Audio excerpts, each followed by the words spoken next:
Welcome to Beyond the Headlines. I'm Cheryl Jennings. What do you know about Lyme disease, which you can get from a tick bite? Well, I didn't know much until recently, and what I learned was shocking. At first, the Centers for Disease Control only reported about 30,000 cases a year, but new studies reveal those numbers could be far higher, as many as 300,000 cases a year. And now the Centers for Disease Control estimates that number could be as high as 1 million cases a year. Well, our first guest today, we're going to talk about that. They include the world-renowned author Amy Tan, who is living with Lyme disease, and you know her from the Joy Luck Club, and she also has her new book out, which is called The Valley of Amazement, and we have a book flyer that we want to show you about that. Her life and career were derailed by Lyme disease for a while, and also, Amy's doctor joins us today, Dr. Ray Stricker. He is internationally known for his work in treating Lyme disease patients. And Amy, you know, I was holding up your brand new book and thinking that you are probably so grateful that you are able to do this, because for a while, your life and your career were derailed by this disease. Yeah, I couldn't write, I couldn't read, I couldn't remember things. And I used to fake it at parties where people were talking to me that I could understand them. That's how bad it got. Do you remember when you first got sick? I got sick the day after I was infected. I didn't know I was infected. I pieced it back later. But I had the flu, the summertime flu. And I had not been sick with the flu for about 15 years. I was someone who never got sick. I saw a rash, didn't have the bullseye. I didn't worry about it. And that's typically the first symptom that people talk about. Well, let me talk to Dr. Stricker about this. You're Amy's doctor, and thank you for allowing us to have this conversation, Dr. Stricker. So what is Lyme disease? Well, Lyme disease is a major epidemic. As you showed before, the CDC estimates there are at least 300,000 new cases a year, and probably more than that. That makes it twice as common as breast cancer, 6 times more common than AIDS. And it is a disease that's transmitted by ticks. And very often, as Amy said, people don't know they were infected, they don't know they had a tick bite, and then they get all these bizarre symptoms, and it can be very difficult to diagnose. We have a picture of a tick, and it is so tiny, thanks to you. You sent us a picture of this, and we also have a picture of a tick mouth, which is really gross, so I don't know if we can get that picture, but this is, all right, how can you describe how small this is? So on the left is actually probably an adult tick, which is relatively big. The nymphal tick, which is the most contagious, is about the size of a poppy seed. On the right is an engorged tick, and that's how big the tick can get when it's had a lot of blood meal. So when you, that sounds so gross. So when somebody gets sick, they have flu-like symptoms, as Amy was talking about, and these little mouthpieces here, right? They just send all kinds of things into your system. They do. When the tick bites you, it injects saliva into the wound, and the saliva has several interesting properties. It has a numbing effect. It also has an anticoagulant effect, so it keeps the blood flowing.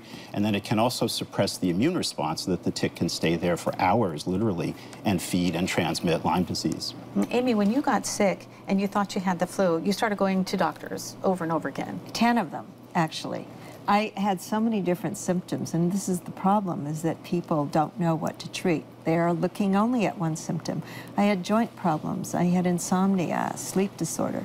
I had you know, problems walking. I had so many things wrong that people were looking at different things. They thought I had Addison's or Cushing's. And I had one symptom they could not overlook, which was hypoglycemia at levels of 27, 31. And so that's what made them take it seriously. So at what point did you finally get tested for Lyme disease? I was getting worked up for MS, if you can believe that. And I saw this test called the ELISA, and I said, oh, what is that? I looked it up on the internet. For Lyme, I saw the symptoms. They said, that's what it is. So you sort of diagnosed yourself. Yes, but then I told the doctor, came back negative, and I said, well, you know, it's not always accurate according to this thing. And he said, I think I have Lyme. And he said, no, I didn't test you for Lyme. I think it's impossible you'd have Lyme. I tested you for syphilis. And I thought, he thinks I have syphilis? That, I mean, it's more likely I would have that than Lyme disease. And I decided I'd leave. I looked for a doctor, and thankfully this is the guy I found. I got the test, the right test, and I tested positive, and I was so relieved. I know, it's kind of good news and bad news. All right, hold those thoughts because we have to take a little break right now. And we are going to be back in just a moment with much more from author Amy Tan and her doctor, Ray Stricker. Stay with us. We'll be right back.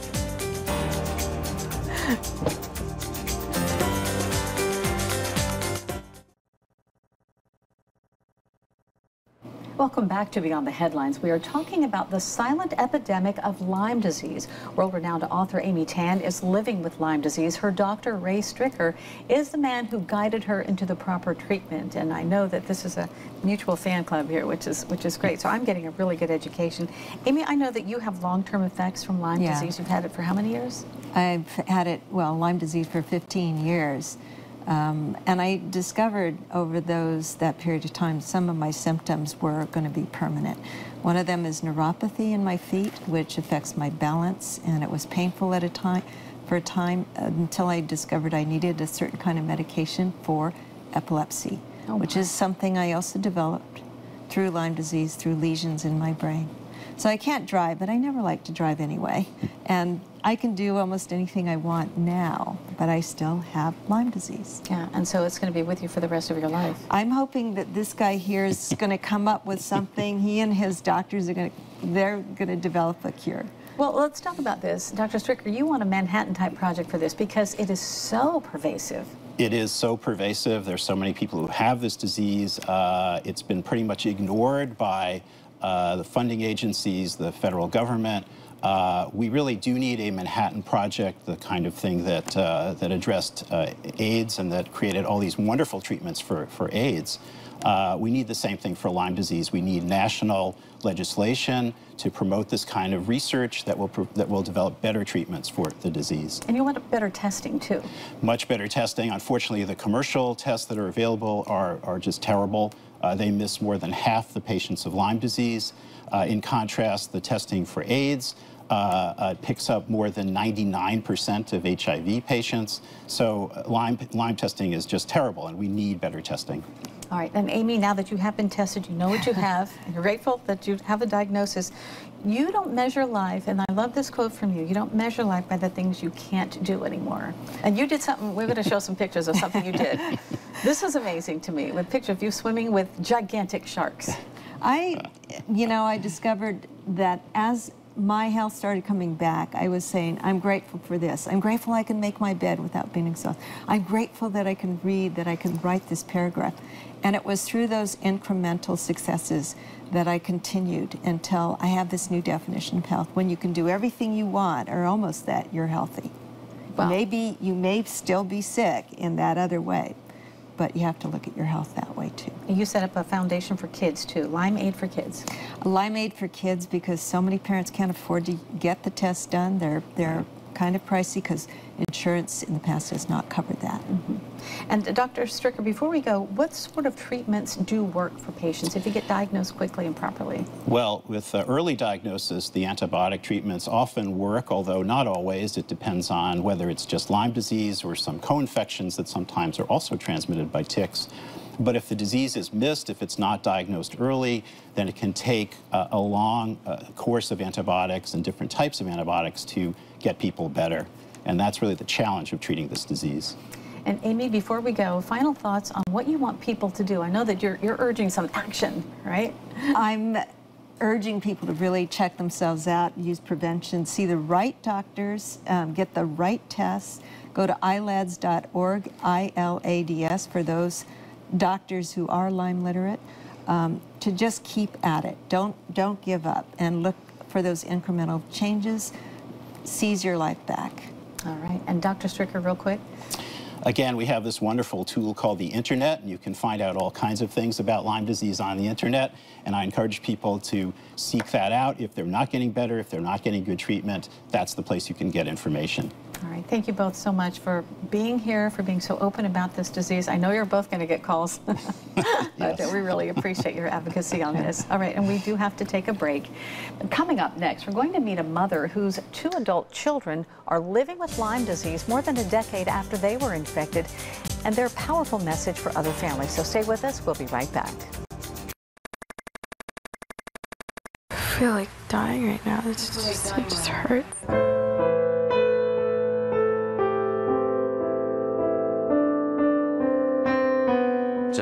nauseous out of my mind and back pain, and it's kept me trapped in my bed, trapped in my room.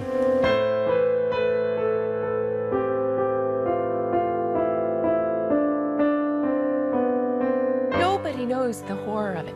Nobody knows. I'm the only one there in the middle of the night. And I've been the only one there in the middle of the night for years. When one of them is throwing up in one room, the other one is unable to sleep and feels like they're going to throw up in the other room, and I'm going back and forth. And it feels like they just are going to die right then, and we're trying to decide whether to go to the emergency room. Is this something that they can help with? And so many times going to the emergency room to find out there was really nothing they could help. The suffering is just required because there's nothing to do to relieve the suffering. Welcome back to our discussion on Lyme disease and the heavy toll it can take if it is not diagnosed quickly and properly. You just heard from Kate Steele, the mother of 2 adult children suffering with Lyme disease. She and her son Ari are here with us right now. Thank you so much for being here today. Glad to be here. And your daughter Ari, just a little bit too sick to get out of bed, but I know that you'll be watching from home. Yes. And she's with us. All right. So Kate, I want to start with you. You're a single mom. This has been a long, difficult journey for you. How old were the kids when they were first diagnosed? They were 10 and 12, so it's been 14 years now that we've been in this whirlpool of fighting Lyme. And how has that been for you?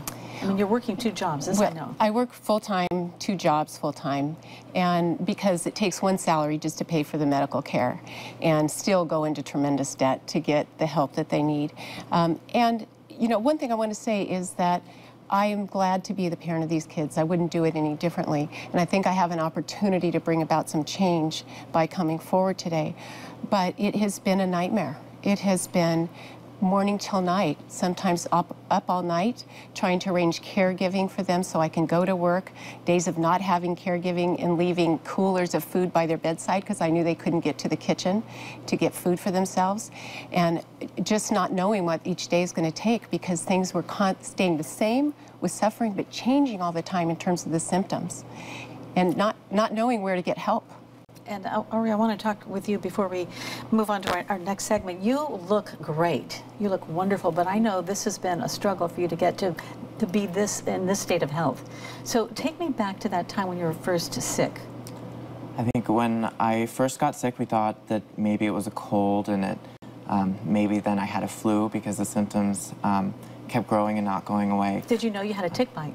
No, I was never aware of a tick bite, and I never had a bullseye rash. I just began feeling really sick and weak and having trouble sleeping. I was missing school. How long did this obviously went on through school and then high school too, right? Yes, I wasn't able to finish high school, so I ended up testing out. And then how did that affect your friendships, your relationships with people? I mean, because you're somewhat isolated. It was very isolating. My illness and the symptoms got to the point where it consumed my life and every action that I took. You know, am I stable enough to stand in the shower today? And when did you know? When did you finally know that you had Lyme disease? It took about 5 years, and between my sister and I, 23 doctors to get a diagnosis. 23 doctors. During which time we had no specific thing to do. I was being treated for chronic fatigue, and we lost friends that couldn't understand the illness.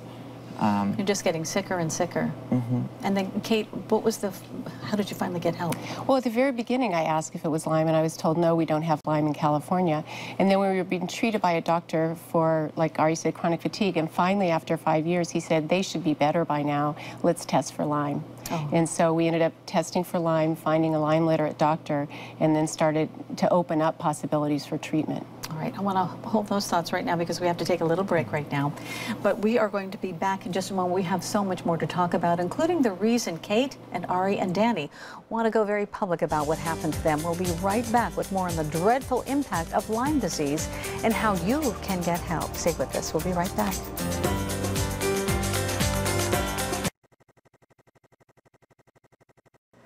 Welcome back to Beyond the Headlines. We're talking about Lyme disease and how it can cause severe health consequences if it's not diagnosed and treated properly. Kate Steele and her son Ari are with me right now. Kate's daughter Danny is too ill to get out of bed, but we know that she is with us in spirit and she'll be watching from home. And we were talking earlier about how your kids were diagnosed when they were little. So we have some pictures of them before they got sick. We want to show folks at home how they were just normal kids outside doing their thing like everybody does. And you know, we don't think about the dangers of a tick bite. And they're everywhere. You have dogs, you go outside, everybody's susceptible to this. We did a lot of hiking. We were outdoor family, very active family. We had 2 dogs. The dogs slept on the bed. So we were exposed. We picked ticks off of the dogs, but didn't think anything of it. It just didn't occur to us to be concerned. And Ari, because you and your sister are both ill, what's that like for you being around each other? Are you able to provide support for one another? Or? I think the support we were able to offer each other initially was really great. It gave us a lot of strength, and I think unfortunately as our illnesses progressed and got worse, we weren't able to support each other in the same way because we each needed so much individual support. Yeah, and how did you handle that psychologically? Because I know just from people in my own life, chronic illness is devastating. It's very depressing. It is extremely depressing, and I was completely devastated. I, basically lost my life. Yeah. And I'm just not somebody who gives up. I was not prepared to resign to spend the rest of my life in bed.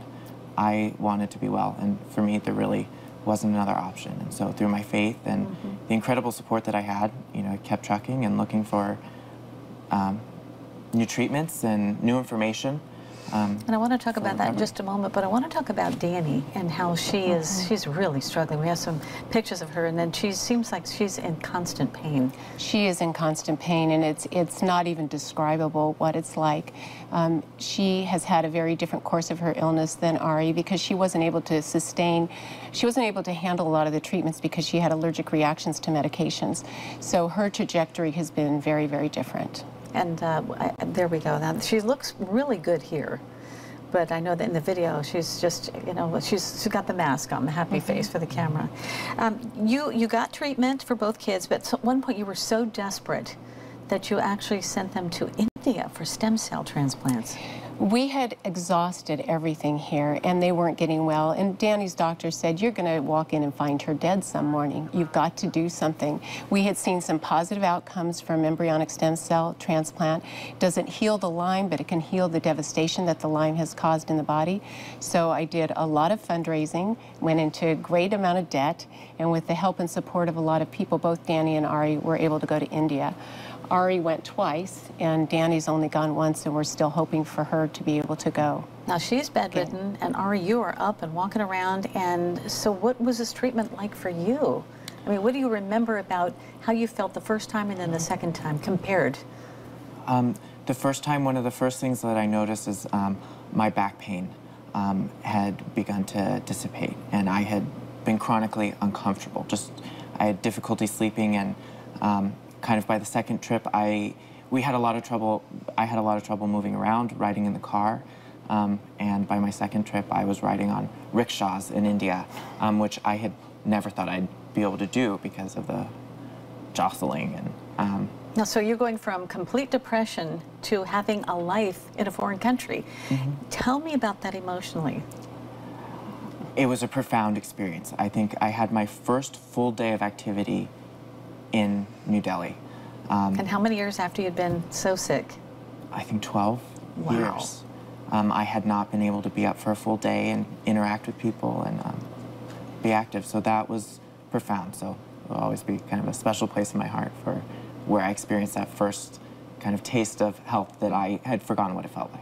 And Kate, this kind of treatment's very controversial. It is. It's not done in this country, as far as I know. It is. And what I would want everybody to understand is I was up against a wall. And like Ari said earlier, I wasn't willing to see my children spend the rest of their lives in bed.